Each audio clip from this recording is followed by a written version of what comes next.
Hello everyone, this is David the Real Midwife. Once again, we're going to be taking a look at the TOs and one of their new arguments. And I say new because it's new to me as far as I'm concerned. Now, the primary argument and why we are heretics, according to the fake Orthodox, is, well, we broke canons. We're breaking canons, we break XYZ canons, and that's why we are heretics. That was the argument that I personally heard from many Sweden fanboys, from many different fake Orthodox. And then I watched the reply stream from Sweden. I didn't feel the need to reply to it. I even made a poll on Twitter. Most people say don't reply to it, so I just moved on. But new information came up as I was researching about church history, and I would like to present them and show you how they also prove that that fake orthodoxy is indeed fake and not authentic orthodoxy. So we're going to be taking first of all, let's take a look at the argument actually. So the communion line argument, this is a new argument. So from the stream, their argument changed from, well, I'm not certain if the argument really changed from Sweden, but the argument in the stream is basically this: if you preach heresy bareheaded, and if you're not condemned, then those that are not condemning him, those that are in communion with these people, they're heretics. So to simplify it, let's say you have Bishop A and he is a heretic, and you have Bishop B who's in communion, who doesn't believe in what Bishop A says, but is still in communion with Bishop A. Well, Bishop B then is a heretic, and anyone that's in communion with Bishop B as a result, or anyone that's in communion with Bishop C and the image, or so on and so forth, everyone in that line is a heretic. One person is enough to turn everyone in that line a heretic. This is why, again, you have so many different fake Orthodox groups, because they think, oh, you're a heretic, and they're not in communion with each other. This is why they're so disunited. There's such a disunity in this world. So is this Orthodox? Is this true doctrine? No, it's not. It's not a correct Orthodox interpretation of how canons work. And we're going to show you with historical evidence. So the first one is going to be about post-Ephesus.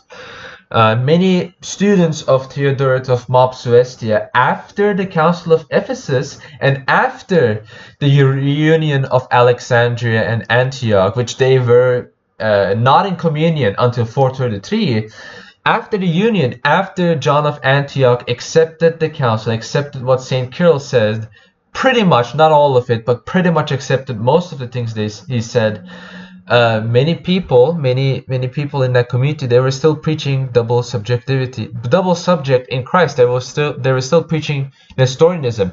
Theodoret of Cyrus, in fact, was arguing that Nestorius should not have been condemned, that he should not have been deposed, and he should be reinstated. So the Council of Ephesus says he's excommunicated, and there's not a double subject in Christ. Christ is one.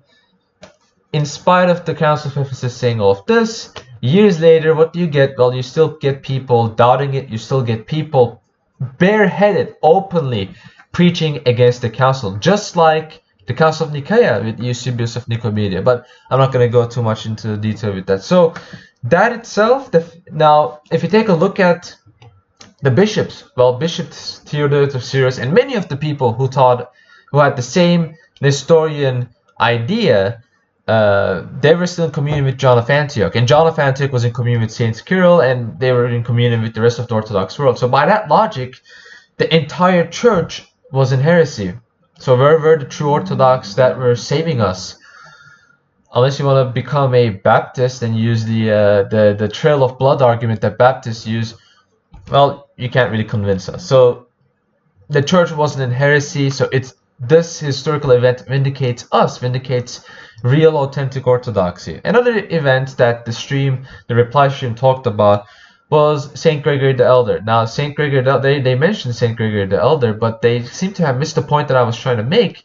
St. Gregory the Elder, after the Council of Nicaea, was preaching semi-Arianism. It doesn't matter if it's semi-Arianism or it's full-on Arianism. Both are condemned positions. Semi-Arianism is just trying to cope with the Council of Nicaea, and these people knowingly did that. So St. Gregory the Elder, he professed semi-Arianism for 3 years, bareheaded, and the church vindicates him, and his son, Saint Gregory, his son, defended him, and the monks, there are several monks that excommunicated, schismed from him. So let's take a look at this. So the monks are obviously doing what the TOs are doing. They're obviously doing what the fake Orthodox will have done. They'll say, oh, you're preaching heresy bareheaded, gotta protect my communion, bro. But his sons defended him. So who's right here, the sons or the monks? Well, either way, actually, the monks were still in communion with those that are in communion with him. So either way, the history still vindicates us. And the other example is Pope Saint Liberius. Like Saint Gregory the Elder, he also professed semi-Arianism multiple times publicly. Again, publicly, bareheaded. So we're fitting all of the criteria that the TOs want us to fulfill. He was in charge of many local councils. Some of them arguably were semi-Arian councils, and in spite of that, he was still a pope, right? And he recanted, both Saint Gregory and Saint Liberius, they both recanted from their positions.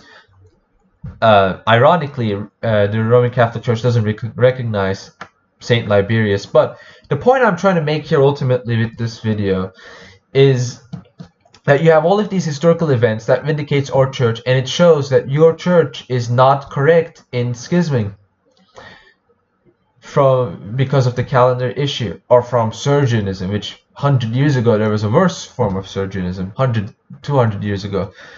And now I know the typical TO response to this.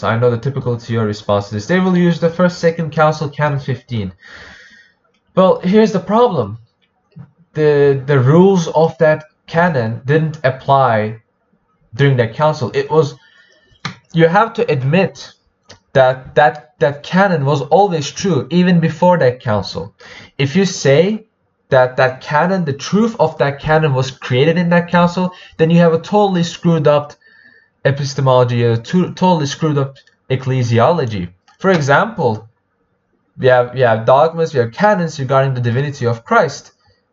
Well, that was always a canon. That was always dogma. It wasn't created in a council. Similarly, that was also always true. So the point that I'm trying to make here is that even in your interpretation, which is a wrong interpretation, but in your interpretation of Canon 15 of the First, Second Council, it applied before the council itself. So it doesn't really matter if it was before or after. So either way, we check church history, examples of church history, and we can see many cases, many instances, and there are many more instances that they rejected, by the way, many more instances that vindicates the authentic Orthodox Church. And so the point that I'm trying to make here is that you can't look at these examples, you can't look at church history and still be a fake Orthodox. It's difficult to remain as such. So thank you all for watching. Stay away from fake orthodoxy for the sake of your soul. God bless you all. I'll see you guys in the next video. Goodbye.